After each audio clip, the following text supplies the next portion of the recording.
Hey everyone, welcome to our second episode of the David Ginn podcast. And I wanted to jump right into more of the energy of this week.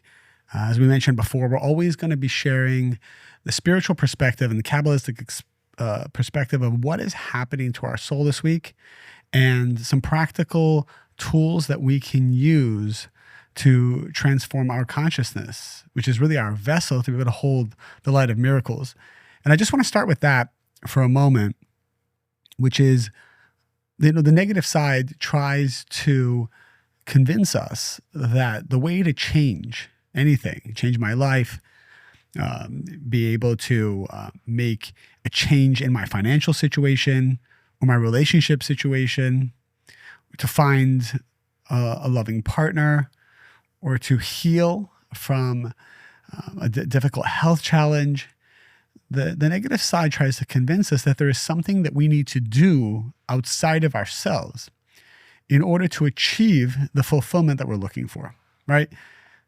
That's what good marketing is. Good marketing, a good billboard, a good commercial, some good clickbait is going to convince you that by you getting this product, you will be healed. By you getting this product, you will become more beautiful.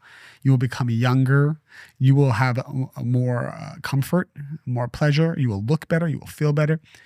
And what Kabbalah explains actually is that while it may be true that this product will help you, or this doctor can help you, or this person that comes into your life will give you love and make you feel good, how those things came to you are not because you were smart or you figured out a way to control this world to make it work in your behalf. But the only free will that we really have is, what is our consciousness? Consciousness is defined as the energy we put out into the world through our thoughts, our words, and our actions. What's my consciousness on a daily basis, which determines my vessel? Because if my vessel is purified, if my vessel is clean, if my vessel is vibrating on a very high level, then I open up for this infinite energy of the Creator, which is all around me, infinite all the time, ready to come in. The Creator wants to give each one of us, this is what the sages tell us, the Creator wants to give each one of us more, millions and millions and millions of times more than we even want to receive. There are desires you are not even aware of that the Creator wants to fulfill now. In fact, if you made a list of your ideal life and all the pleasures you're looking for in every bucket, every category, in abundance, in relationships, in friendship, in wisdom, in health, you could paint your perfect life. Paint the picture of your perfect life. It is still just a fraction, not even a percent of what the Creator has painted for you that is waiting in potential to be revealed in your life. So why aren't we revealing it? Why aren't we manifesting it? Because many times we think, and this is what our opponent, this negative force that has come to the world with us to help us earn this energy, the opponent is trying to make us think that it has something to do with the outside. Maybe you're waiting for something to happen, something good to happen in your life. Maybe you're waiting for someone to apologize to you, or you're waiting for a deal to go through. You're waiting for something to manifest, and you believe that it's a result of the outside. It's a result of an election. It's a result of maybe when this person gets fired, or this person realizes how much work I'm doing, or my parents finally accept me, then this will become easier, and that will become easier. And we come up with all these calculations, but all of this is just the negative side. Everything depends on my consciousness. That means if I wake up in the morning and I focus on how I can have a higher level of certainty, I can have a higher level of giving, I can have a higher level of compassion or forgiveness, or maybe just even speed up my rate of how quickly I'll forgive. All of these things are helping us vibrate on a higher level that is on the same level of the Creator, because our goal is to become like the Creator. To the extent that you become like the Creator, to the extent you have the vessel that allows that perfect painting that the Creator has already painted for you to come in. So this energy is waiting to come in. It's interesting. A person's soulmate could be literally right there the whole time, walking past them every day until their vibration, until their consciousness reaches a high enough level to allow that energy of soulmate in. And once you get there, no matter what, this person has to come to you. And it's so powerful because it really shows us that everything is up to us and no one can take it away from us. No one can take away from you your opportunity to be happy. No one can sabotage your success or your abundance. The wealth must come to you, or whatever abundance means to you must come to you the second you prepare the vessel for it. The analogy I like to use sometimes is, imagine like a pool of water. And if I take an empty water bottle that has a cap on it, right? So I got this water bottle, it's empty, there's nothing in it, and there's a cap tightly screwed on. And I stick this bottle underwater. So now it's underwater. So you got the pool water surrounding this bottle. The bottle is empty on the inside.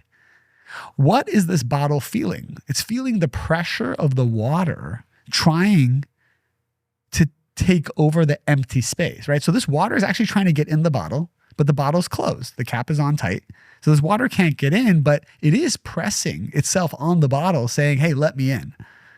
This is akin to the Creator being the pool of water, pushing on our soul, saying, hey, let me in. But our soul is closed. There's a tight screw on the soul. So the energy can't come in. Now, what happens the second I unscrew the cap of the bottle that is now under the pool water? All of a sudden, all the water rushes in. It's been waiting to rush in. And the moment you give it an opening, that water will come in. The moment you give an opening for your soul, everything comes in the blink of an eye. The sages tell us for thousands of years, your redemption comes in the blink of an eye. Oh, but you may say to yourself, it's going to take years for me to get out of this financial mess. It's going to take years for me to get over this health challenge. The doctors have even said there's no cure for. Or it's going to take years for me to find the one and to build this company. Or it's like all this, everything takes time, and it's just not true.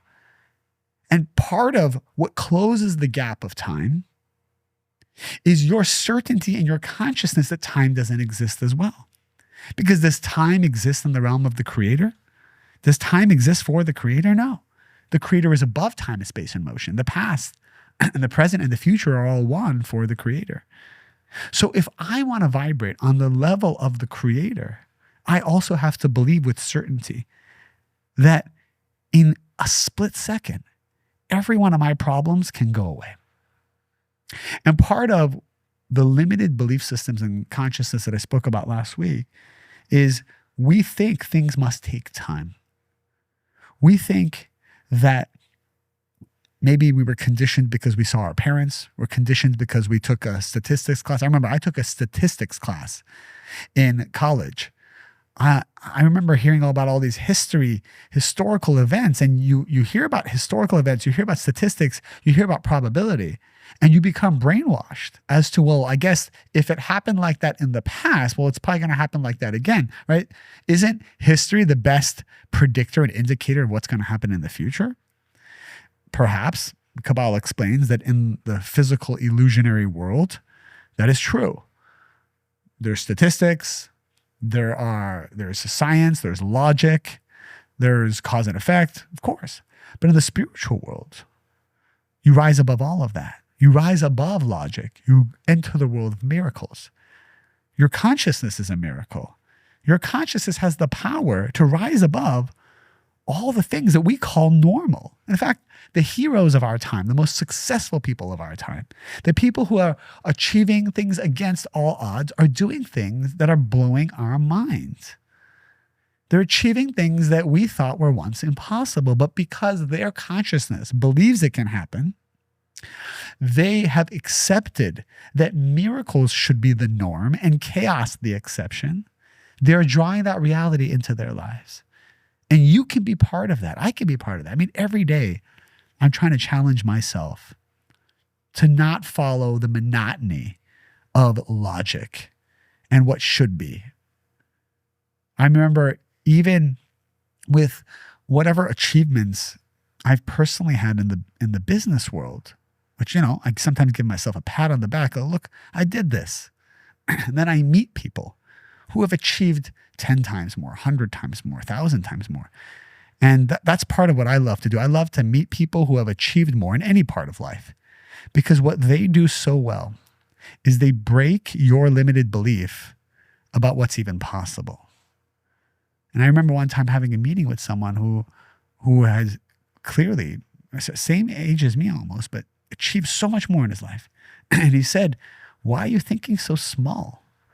Why are you sitting there just enjoying the fruits of your labor? This is nothing compared to what needs to be done. And all it took was half an hour for me to realize, wow, I'm actually thinking small, and I need to expand my consciousness and belief in what's possible. He said to me, he said, do you think your company can reach this level? And he literally threw out a revenue number that I think was 20 times where I was at today. Now, a successful company follows the rule of 20-20. It's like you grow 20% every year and your profit is 20% of your revenue. That's the formula in the finance world. And if you're really just growing your company at 20% a year, how am I going to 20x my revenue, right? That would take lifetimes. So really, I'm thinking to myself, no, I'm just going to follow the 20% growth a year. And he's like, no, you should be thinking 20 times your revenue. And to get to that level, a miracle would literally have to happen in my business. I would have to come up with a product that is just solving an issue that no one has ever solved. Or I'd have to come up with a marketing idea that no one's ever come up with. I would have to go against statistics or the norm or what other investors tell me or what I would probably learn at Harvard Business School. I've had many people at our company who have graduated from Harvard Business School, and they are learning in a classroom, one of the best classrooms in the world, how great businesses are run. But the Harvard of the creator is understanding that consciousness determines everything. That's the power of a founder versus a corporate structure. That's what we've learned. The founder's magic, and there have been studies on this, and I actually should probably look more into it. I saw the headline that when a founder leaves a company, the magic leaves. Why? Because the founder has no real business experience. I've never gone to business school. I've never started a business. I'm probably the least experienced person in my own company. But the founder brings like an imagination, a wonderment. It's like we've so not been brainwashed by historical facts and how normal things should be that we like a child can think out of the box and think the impossible. I don't know how many times I put goals to my own salespeople where they said, that's impossible. That's not how this works. And I said, well, look, in my own prayers and meditations, which I hope to, in one of the future podcasts, I'll give you kind of what I've learned from my teachers, tools of how to pray to get answers and messages, which I do almost every day for my own company. I try to get a message through prayer. It's a powerful technology. And I remember getting a message and a prayer, and I brought it to the salesperson. I said, here's actually the goal I got as a message. And he chuckled. He said, that's not how we run a business. You can't just get a number through prayer. But the truth is, I saw it, which means that prayer showed me the future beyond time, space, and motion. And for whatever reason, if that number came to me, and I have seen that when those visions come, it means the reality exists waiting for us to manifest it. I had to push back strongly on a very seasoned team that has much more experience than I do to kind of explain to them, hey, I know this is not logical, but this is the number you need to hit. And lo and behold, so many things happened. We ended up hitting that number, in fact, surpassing it, because one miracle after another happened. And of course, at the end of the year, they say, well, you could not have foreseen all these other miracles happening. We got lucky. 10 things happened. 10 lucky things happened in a row, right? Well, and our job isn't to try to explain to everyone how miracles work, but each one of us can become the force of miracles every single day by realizing, number one, it's our consciousness that determines everything, which is the energy and the vibration we put out into the world through our thoughts, words, and actions. And number two, realize that your redemption, whatever you're looking for, whatever pain you have, whatever lack you have that you want fulfilled, in one moment, the redemption can come. In one moment, all your pain can go away. And you must have that certainty this week. And the universe is helping us and supporting us this week to achieve that consciousness.